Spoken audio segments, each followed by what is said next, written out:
On est en pleine nuit, tout est calme, tu dors paisiblement et t'es réveillé par les cris de ton enfant qui a des douleurs de croissance. Reste avec moi, je t'explique aujourd'hui qu'est-ce que c'est les douleurs de croissance, qu'est-ce qu'on peut faire surtout pour apaiser l'enfant. Commençons par clarifier les choses.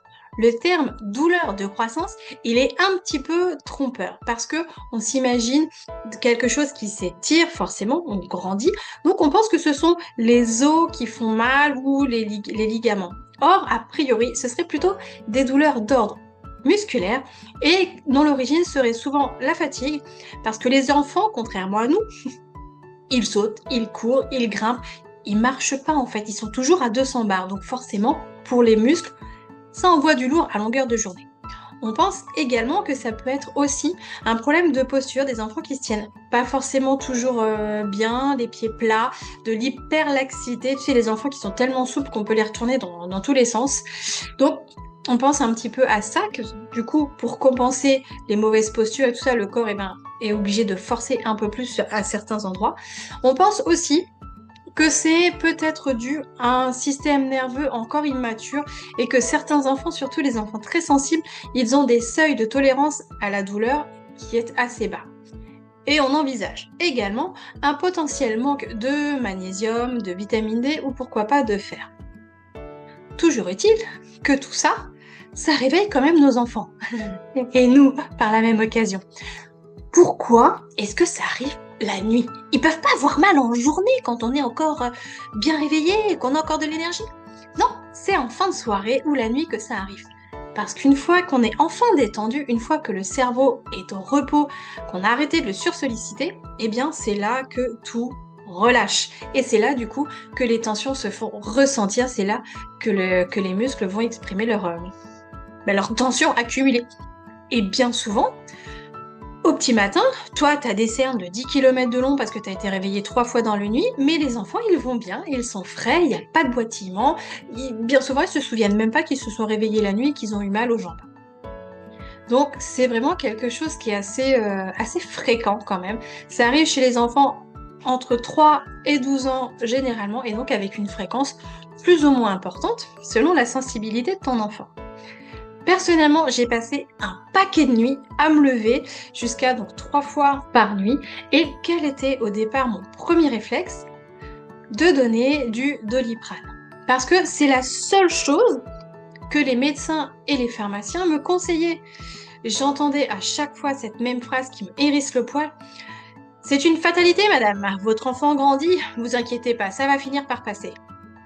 Bah non, j'ai pas envie de me contenter de ça va passer et de devoir attendre pendant des années.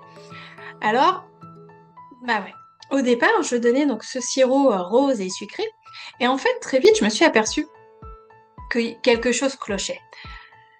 Une fois que je comprenais ce que ma fille avait, parce qu'elle hurlait énormément, donc on passait du temps déjà avant de savoir que vraiment c'était les jambes, parce que je voulais pas donner ce produit sans être sûre que c'était vraiment quelque chose de douloureux qu'elle avait.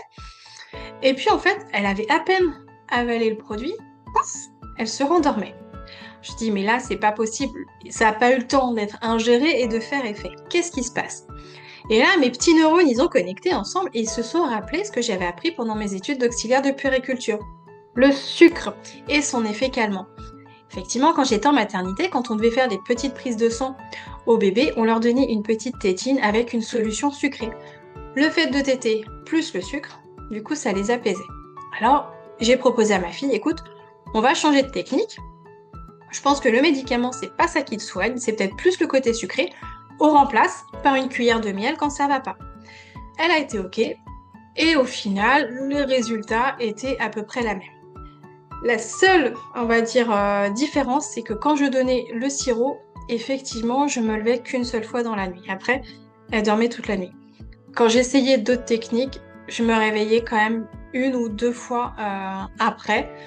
N'empêche qu'elle se rendormait tout aussi vite. Moi, un peu moins. Et puis, on a continué un petit peu nos investigations. On est passé par des petites billes d'arnica. On est passé également par les massages. Alors, soit avec la crème qui porte le même nom, ou alors avec de l'huile essentielle de lavande fine, à utiliser avec précaution et en respectant les dosages. Mais du coup, rien que cette odeur, du coup, ça apaise et ça aide à se rendormir. Donc, on avait déjà plusieurs choses dans notre boîte à outils. Et puis, ce qui est hyper important, c'est la présence de l'adulte auprès de l'enfant. Savoir être là, alors c'est compliqué quand en pleine nuit, tu as encore la tête dans le brouillard, mais d'être vraiment avec l'enfant et de le soutenir. Ça peut paraître anodin, mais il y a trop de fois où par réflexe, parce qu'on pense à ce que nous, on ressent, on va nier ce que l'enfant ressent. Un enfant qui tombe, qui s'égratine le genou, oh ça va, c'est rien, ça va passer. Bah non, peut-être que la douleur en elle-même, c'est pas grand-chose, peut-être qu'effectivement c'est qu'une égratignure. Mais émotionnellement, il a pu se passer beaucoup de choses. Et ben là, c'est pareil. D'autant que ça arrive la nuit, donc c'est un moment qui est assez compliqué quand même pour un enfant. Il fait noir, ils sont à moitié endormis, donc ils n'ont pas tout leur esprit. Donc il est vraiment important d'accueillir l'enfant dans sa douleur au moment où il est. Donc le rassurer, le câliner, le bercer, forcément, ça aide beaucoup.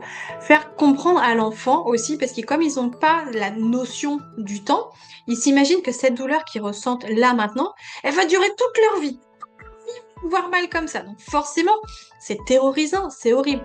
Donc bien leur rappeler, ça va finir par passer. La douleur, elle va finir par passer. C'est pas le même discours qu'avec les médecins quand même, d'accord? Là, c'est vraiment expliquer à l'enfant que la douleur, elle va finir par s'arrêter. Surtout que ces douleurs-là, chez certains enfants, elles sont très courtes. Il y en a pour qui ça dure plus longtemps, mais chez certains, c'est de l'ordre de quelques minutes. Donc, accompagner l'enfant dans prends le temps, sois courageux, tu vas traverser cette épreuve, je suis là avec toi et tu vas voir qu'après, ça ira mieux. Et alors, de cette démarche, qu'est-ce qu'il en ressort? C'est qu'aujourd'hui, je dégaine le Doliprane très rarement. De base, ma fille, quand je lui proposais, elle me disait non, j'en veux pas. Bon, et ben ok. Et donc maintenant, elle sait qu'elle a un panel à sa disponibilité et donc en fonction de là où elle en est, elle me dit bah tiens là je veux ça. Ah tiens peut-être que les billes ça va suffire. Ah, peut-être qu'un massage. Ok, massage avec quoi? Avec l'huile, avec la crème. Et du coup, elle choisit. Et c'est hyper important parce que pour moi, en tant que maman, ça me renforce ma confiance en moi, en mes capacités, parce que je sais que j'ai trouvé des alternatives, je sais que ça fonctionne et que j'ai les compétences pour accompagner et apaiser mon enfant. Donc ça, c'est le petit bonus pour soi. Mais pour l'enfant, ce qui est primordial, c'est que du coup, elle est actrice de sa santé. Elle est à l'écoute de son corps. Alors ça a une valeur mais incroyable parce qu'aujourd'hui, on est complètement déconnecté de nos corps. On n'est que dans la tête, que dans le cérébral et on ne sait plus écouter ce qui se passe. Donc là, elle sait accueillir la douleur, elle sait évaluer où elle en est et réagir en fonction.